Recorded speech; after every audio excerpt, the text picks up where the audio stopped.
안녕하세요. 미국 이타카에 살고 있는 춘배입니다. 여러분, 오늘은 2024년 픽 종목입니다. 투자에 대한 권유가 아닌 종목의 소개로 받아들여 주시면 감사하겠습니다. 오늘 소개할 종목의 특징은 크게 시장의 성장, 높은 점유율, 체질 개선, 적절한 밸류에이션, 건전한 재무구조라는 5가지 특징을 장점으로 내세워 소개드립니다. 사실 지금 구독자가 많지 않아 소수의 구독자만을 위한 아이디어이기도 합니다. 작은 종목들은 유튜브 생태계에서 관심이 없으니까요. 재미있게 들어주세요. 이제 바로 시작합니다. 제가 소개할 종목은 바로 엑손 엔터프라이즈입니다. 들어보신 분은 많지 않으리라 생각합니다. 소개를 해드리면 테이저건과 바디캠, 차량에 들어가는 카메라를 판매하고 있습니다. 이 제품들은 테이저건과 센서라는 품목으로 나누어지는데요. 이렇게만 보면 굉장히 진부한 회사처럼 느껴집니다. 하지만 이 회사는 소프트웨어 사업도 병행하고 있습니다. 제품별로 먼저 소개드릴게요. 첫 번째 테이저건은 일단 아시는 그 테이저건이 맞습니다. 총기 사용이 허가된 미국에서 조금 더 보수적인 수단으로 사용하는 장비이죠. 과잉 진압에 대한 이슈도 미국에서 있었기에 여기에 대한 대안으로 작용하기도 했죠. 두 번째는 바디캠과 차량에 들어가는 카메라를 통칭하는 센서 품목입니다. 영어로는 바디캠과 플리트캠 두 가지입니다. 마지막이 클라우드 소프트웨어인데요. 이렇게 생각하면 쉽습니다. 이미 엑손에서는 바디캠 혹은 플리트캠에서 영상 기록이 나오는데 이것을 저장해주고 범죄 혹은 사고의 증거로 사용할 수 있도록 클라우드망에서 관리하는 서비스입니다. 심지어 테이저건의 사용 기록도 자동으로 에비던스.com이라는 서비스망에 저장됩니다. 그 외 내부 보고를 위해 레포팅 소프트웨어, 실시간 사고 대응, 위치 정보를 지원합니다. 즉, 경찰분들이 업무를 처리하는 데 있어 필요한 일을 지원하는 사스 형태의 소프트웨어라는 것입니다. 이 비즈니스의 시작이 엑손의 동력이 되고 있습니다. 여기에 대한 이야기는 이후에 조금 더 자세히 이야기 드릴게요. 그렇다면 주요 고객들은 누구일까요? 당연히 정부 소속의 경찰이 다수입니다. 보안이 필요한 기업에도 제공하고 있죠. 그리고 시장은 대다수 미국에 집중되어 있습니다. 유럽과 라틴의 일부 시장 진입을 했는데요. 5% 미만으로 아직 유의미한 수준은 아닙니다.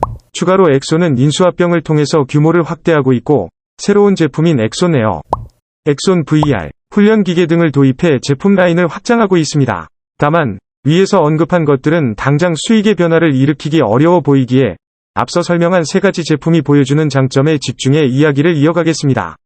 이제 바로 2가지 장점을 바로 이야기하겠습니다. 첫째, 보안 시장에 일단 GDP 수준에 맞추어 성장하는 생태계입니다. 공공안전에 맞추어 시장은 커질 수밖에 없죠. 동시에 시장의 침투율을 봤을 때 엑손에서 제공하는 자료 기준으로 테이저건은 35% 위 침투율을 제시하고 있습니다. 그 밖의 제품은 더 낮은 수준을 기록하고 있죠.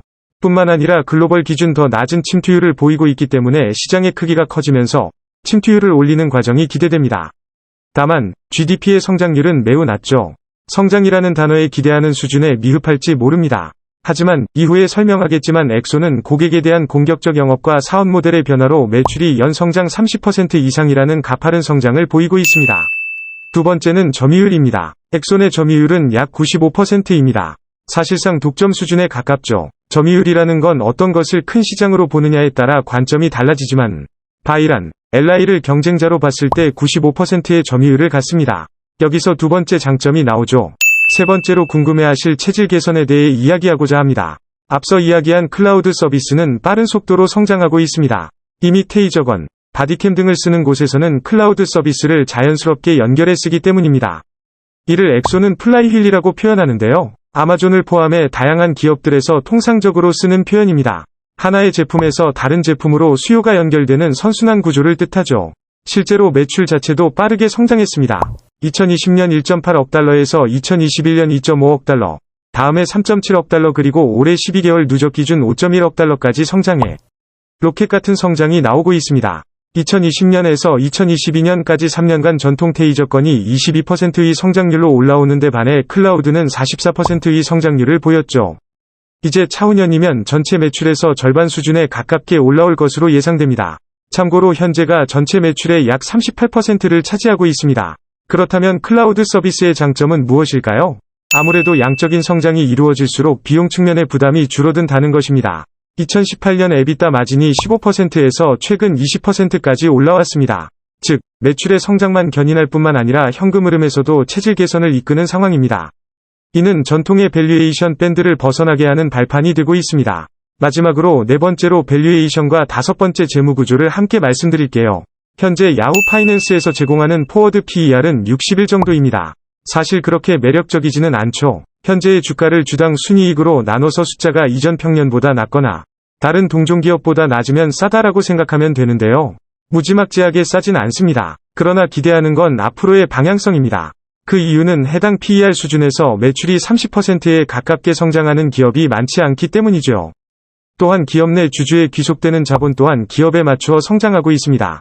동시에 부채 비율은 47%, 상승하는 현금 흐름, 높은 점유율은 건전성에 대한 충분한 답변이 되었으리라 봅니다. 이제는 앞으로의 실적을 통해 밸류에이션에 대한 결론을 전달드릴게요. 일단 장기 전망에 있어서 매출의 성장과 클라우드 위주의 매출 성장으로 EBITDA 이익률은 더욱 올라올 것으로 기대합니다. 회사의 가이던스가 2025년 25% 목표인데요. 저는 현재 23% 초반까지 추정하고 있습니다. 현재 100개의 오피스에 대해서 10년치 프리미엄 번들을 판매하고 있는데 여기서 나오는 매출은 연간 4천만 불에서 7천만 불 정도이니 전체 매출 방향성을 추정할 정도는 아니라고 봅니다. 따라서 현재 동사가 제공 중인 페네트레이션, 침투율에 기반해 매출 추정이 되었습니다. 테이저건은 올해 말 41%를 추정하고 2025년 48%, 센서는 올해 말 18%에서 2025년 기준 24%, 클라우드는 올해 말 6%, 2025년 10%를 기준으로 삼았습니다. 결과적으로 내년 매출은 약 18억 달러, EBITDA는 3.9억 불을 예상합니다. 그리고 EPS는 약 4.5불, 2025년에는 5.8 달러를 예상합니다. 이렇게 따지면 현재 주가 기준 포워드 PER은 약 58을 예상합니다.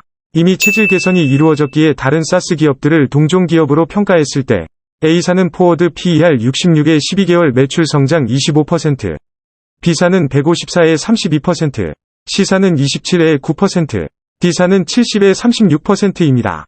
동사는 제가 추정한 매출 기준 58에 30%로 매력적 밸류에이션입니다. 여기서 30%는 12개월 누적이고 내년 추정 기준치는 19%입니다. PBR 또한 10초반대로 동종기업들 대비 부담스럽지 않습니다. 2025년이면 클라우드가 전체 매출의 약 42%를 차지할 것으로 추정하고 있습니다. 또한 마켓 스크리너에서 제공하는 정보 대비 재매출 추정치는 보수적인 접근이라 평가합니다. 이 정도면 충분한 설명이 되었으리라 생각되네요. 꾸준한 성장 속 구조적 비즈니스 모델 변화로 빠른 성장과 우호적인 가격을 제시하는 종목이라 눈길이 갑니다. 또 높은 점유율과 장기 계약 구조가 무엇인지 모를 시장의 불황에 대한 불안감을 줄여주죠. 따로 길게 소개는 안 했지만 리스크를 뽑아보자면 미국의 선거에 따라 로비나 정책 측면의 변화로 타격을 입는 경우가 생길 수 있습니다.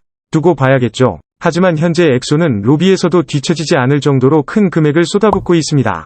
아주 잘하고 있죠. 참 재미있는 종목입니다. 유익한 정보가 되었길 바랍니다. 구독과 좋아요도 부탁드릴게요. 이제 2023년이 얼마 안 남았네요.